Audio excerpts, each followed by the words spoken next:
Hello guys! Isang mapagpalang araw pong muli sa bawat isa sa atin. Naririto na naman po akong muli para mag-share sa inyo ng aming ulam for today.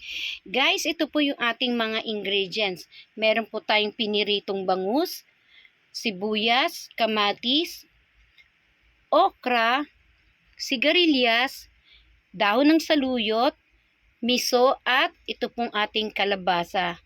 Yes, guys, ito po'y sobrang masustansya po at ito po'y isa sa mga nagpapalakas ng ating pisikal na katawan, ang pagkain po ng gulay at ng protina po na nagmumula sa isda. So guys, stay tuned po para sa ating pagluluto.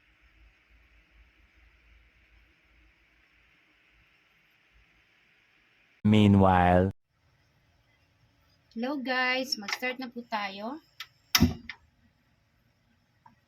Lagyan po natin ng konting mantika.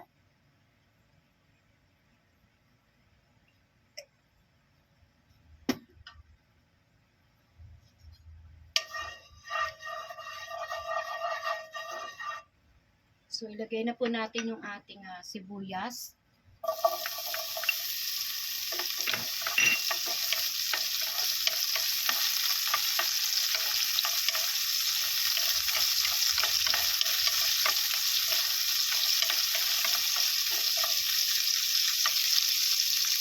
Isunod na po natin yung ating kamatis. Guys, nakikita nyo, marami po talaga ako maglagay ng kamatis. Kasi masarap po talaga kapag maraming panamya.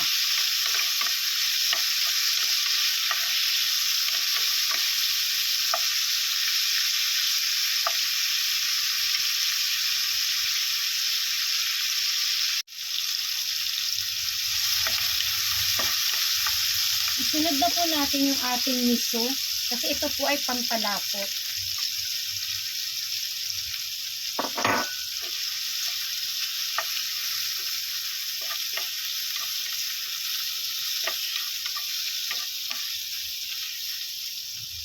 Lagay na po natin yung ating sigarilyas,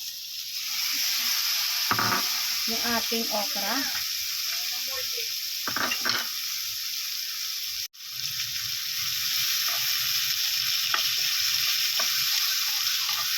init po sa labas, pasensya na po.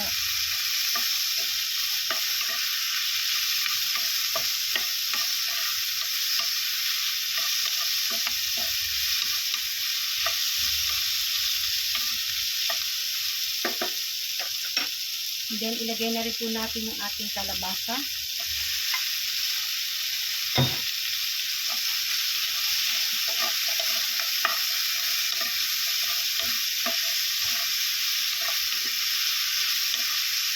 Di ba? Maraming gulay.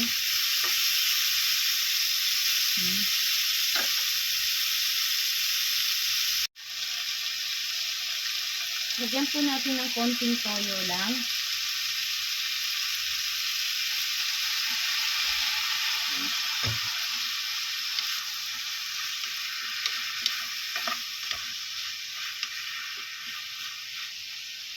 Tapos, ilagay na rin po natin yung ating bangus. Hinimay ko po siya para marami po.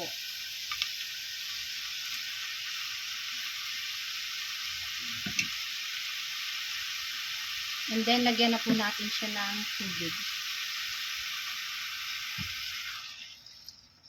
Pakulaan po muna natin.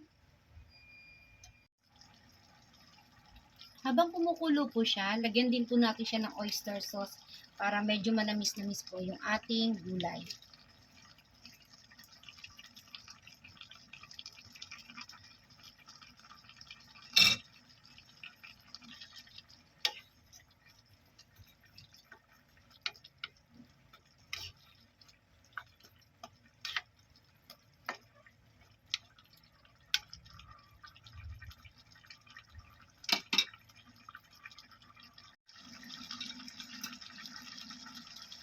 Yan guys, kumukulo na siya. Tikman natin kung ano po yung lasa niya.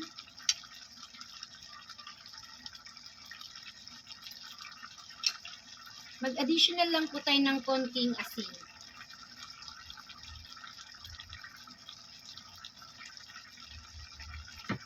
So, papalambutin lang po natin ng konti yung ating gulay.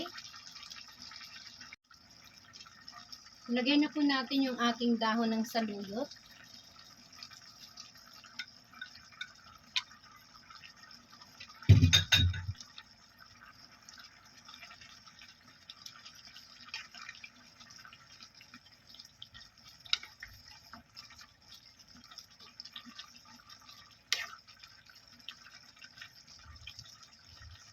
So, pakuluan na lang po natin muli at check po natin muli yung ang lasa. Okay na po siya. So guys, thank you po. Hello guys. Ito na po pala yung aming ulam for today. Guys, tignan nyo naman kung gaano siya kasarap.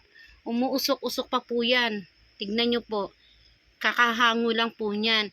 So guys, kung nagustuhan ninyo ang channel kong ito, please like, share, and subscribe. And don't forget to click the notification bell button for more updates. Thank you and God bless. Ano pa po ba ang ating hinihintay? Kain na po tayo. God bless!